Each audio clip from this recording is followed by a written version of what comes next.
The year is 539 BCE.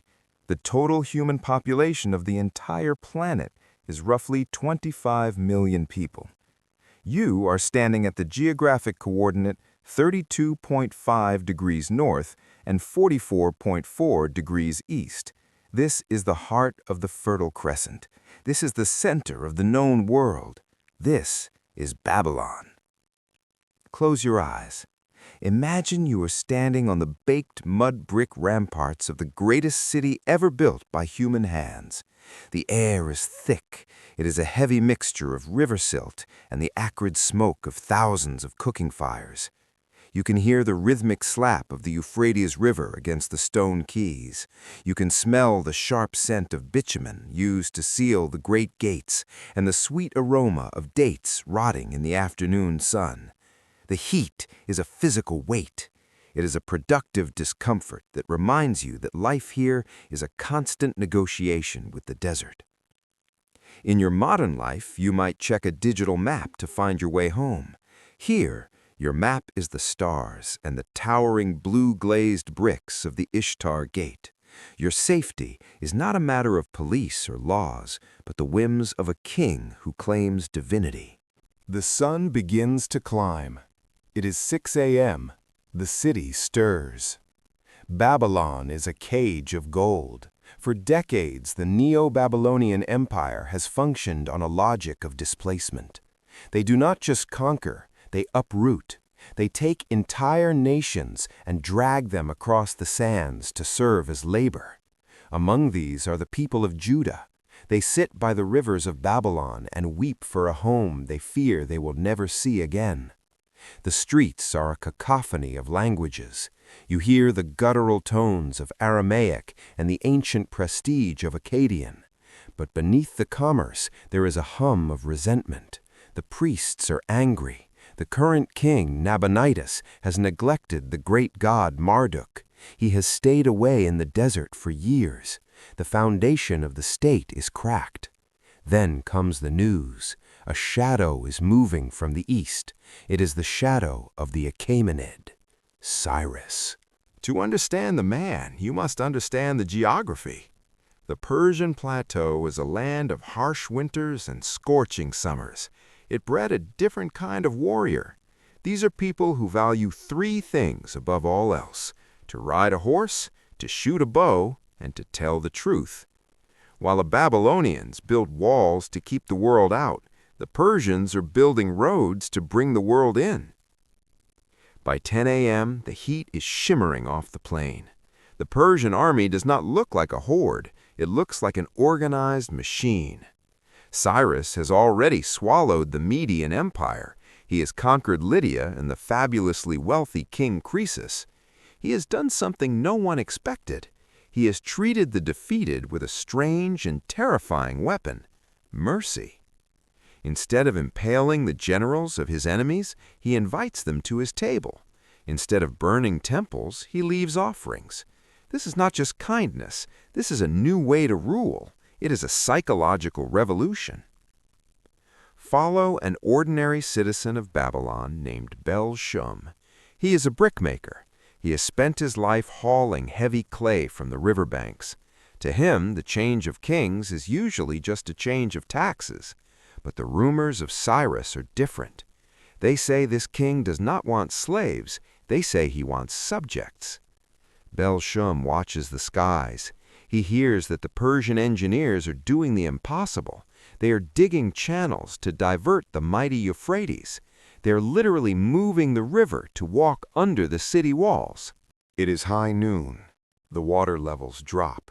The impossible becomes reality. The Persian soldiers wade through the mud. There is no great slaughter. There is no burning of the library.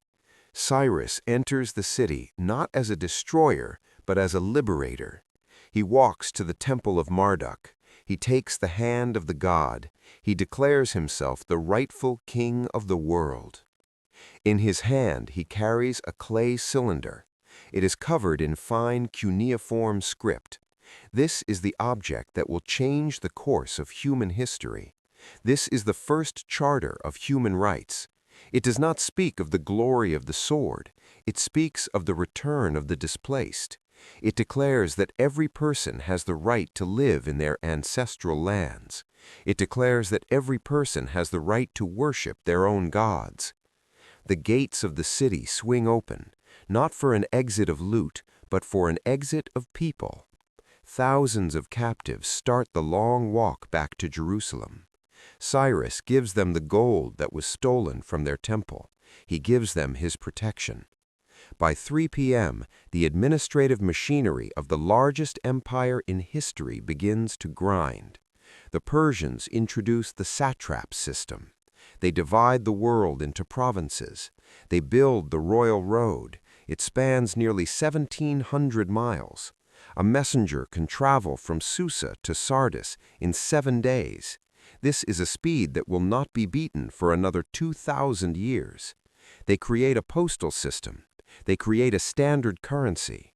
They create a world where a woman can walk alone from one end of the empire to the other without fear of being harmed. But why did this shift happen? Why did the old ways of terror fail? The answer lies in the sustainability of the human spirit.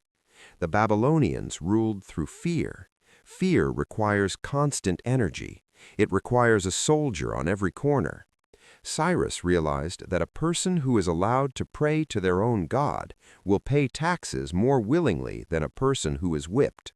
He turned the diversity of his empire into its greatest strength. He became the king of kings. He did not want to turn everyone into a Persian. He wanted everyone to be the best version of themselves under a Persian peace. The shadow narrative tells us of the secret lives and the satrapies. In the hidden corners of the empire, local traditions flourished. In Egypt, the Persians took the titles of pharaohs. In India, they traded spices and ideas. The underground resistance was minimal because there was nothing to resist but order and prosperity. The scale of this empire was unprecedented. From the edges of the Indus River to the shores of the Aegean Sea, one man held the leash of the world. Yet he held it loosely. This was the genius of the Achaemenid dream. You could wake up in the morning in a village in Sogdia or a fishing hut in Ionia, and though you owed tribute to a king you never saw, your local customs remained untouched. The Persians did not seek to erase your identity. They sought to tax your success. Imagine the logistics of such a feat. In an age where information moved only as fast as a horse could gallop, Cyrus established a network of spies known as the King's Eyes and Ears. They were not there just to sniff out treason. They were there to ensure that the local governors did not become tyrants. The central government was a check on local cruelty. This was a radical departure from the empires that came before. The Assyrians had used terror as a brand. They left piles of skulls to warn the next city. Cyrus left a cylinder of clay to promise a future. As the afternoon sun begins to dip toward the horizon, the reality of this transition becomes clear to the people of the ancient world. The markets of Babylon are no longer just local hubs. They are the nodes of a global network. You see lapis lazuli from the mountains of Afghanistan. You see cedar from the forests of Lebanon. You see gold from the rivers of Lydia. All of it flows toward the center because the roads are safe. The infrastructure was the glue. The royal road was not just a path. It was a statement of permanence. It featured stations with fresh horses every few miles. It was the ancestor of the modern highway system. It allowed for the movement of armies, yes, but more importantly, it allowed for the movement of ideas. Zoroastrianism, the faith of the Persians, began to ripple through the empire. It spoke of a cosmic struggle between light and dark, between truth and the lie. This dualism would eventually color the foundations of many world religions. Yet even the greatest sun must set. The empire Cyrus built was a delicate balance. It relied on the character of the ruler. When the later kings became more interested in the luxury of the palace than the dust of the road, the cracks began to show. The surveillance of the king's eyes and ears became more about control than protection. The nightmare of bureaucracy began to stifle the freedom that Cyrus had gifted. In the hidden corners of the provinces, the disenfranchised began to whisper. Not everyone loved the Persian peace. To some, it was a golden cage. The Greeks across the sea saw the Persians as a monolithic threat to their budding ideas of democracy. They saw the great king as a despot, regardless of how many slaves he freed. This tension would eventually lead to the fires of the Persian Wars and the eventual arrival of Alexander. But for a moment, for one glorious century, the world knew a different kind of order. It was an order built on the radical notion that a multi-ethnic, multi-religious state could not only exist, but thrive. The fall did not happen overnight. It was a slow erosion of the values Cyrus had championed.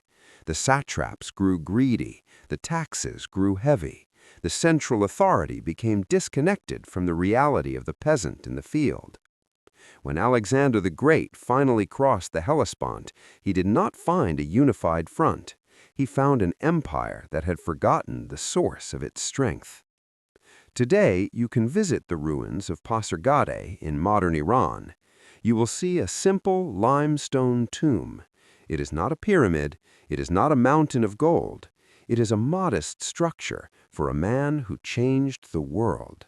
The inscription that once sat there said, "O man, whoever you are and wherever you come from, for I know you will come. I am Cyrus, who won the Persians their empire. Do not begrudge me this little earth which covers my body." This tomb survived Alexander the Great. He stood before it and felt the weight of the man who had come before him. He ordered it to be protected. It survived the rise and fall of countless caliphates. It stands as a testament to a moment when the world chose tolerance over tyranny. It reminds us that the most powerful force in the world is not the sword that cuts, but the hand that frees. The Cyrus cylinder now sits in the British Museum. It is a silent witness to our shared heritage. It connects the ancient dusty streets of Babylon to the halls of the United Nations. It is a reminder that human dignity is not a modern invention, but an ancient promise. The narrative of Cyrus is not just a tale of old kings and dusty maps. It is a mirror. It asks us how we handle power. Do we use it to build walls or roads? Do we use it to silence or to listen?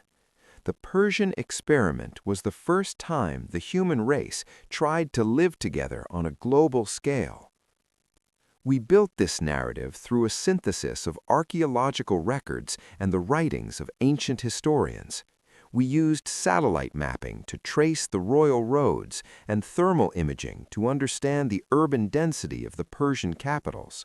We analyzed the chemical composition of the clay used in the cylinder to verify its origins. The legacy of the King of Kings lives on in every law that protects a minority and every road that connects a village to the world. He was the first to realize that you cannot truly own a person, you can only earn their loyalty. As the stars begin to emerge over the ruins of Babylon, the silence is profound.